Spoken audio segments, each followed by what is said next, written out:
What kind of girl spends her days like that? Shouldn't Mary be indoors at school? The townspeople wondered and whispered these things whenever they saw Mary. Mary, they said, had always been different. Was it because she had been struck by lightning when she was a tiny, sickly baby? There were 3 townspeople near Mary that day who were struck by lightning too. They didn't survive. Only Mary did. And look at her now. Curious, stubborn, and independent. Mary did whatever she wanted to do. When Mary was 11, her father died. Soon after that, she stepped into his dusty workshop. It looked the same, but something had changed. Sadness hung in the air. It lurked in the shadows, and Mary couldn't bear to be there. She went down to the cliffs, noisy with seabirds and crashing waves, but it was no better there. Every fossil she found made her think of her father, so Mary stayed away from her favorite places.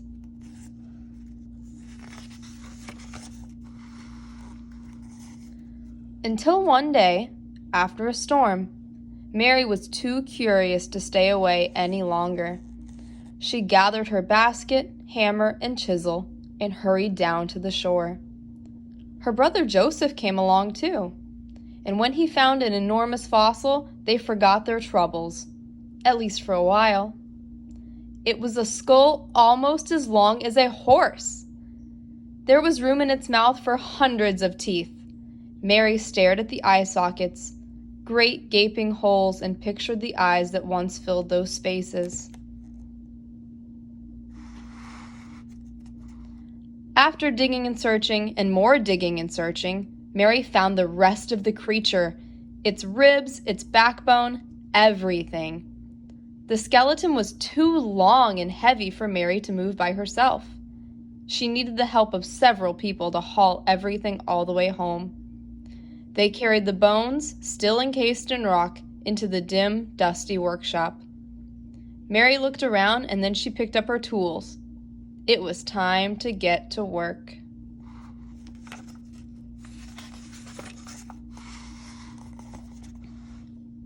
Slowly she chipped the rock away. She cleaned and shined the bones. She studied them closely and saw how they fit together. When she was finished, she was certain that every bone was in the right place. She stood back and stared.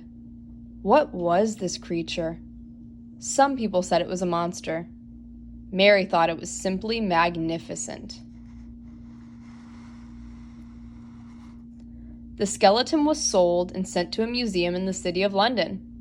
Scientists there couldn't wait to see it and name it. It was the first complete skeleton of this creature that anyone had ever found in the world. This creature, the scientists believed, lived millions of years ago. They wanted to know more about Earth long ago, and the bones helped them do that. The men quickly forgot about the girl who found what they were looking at.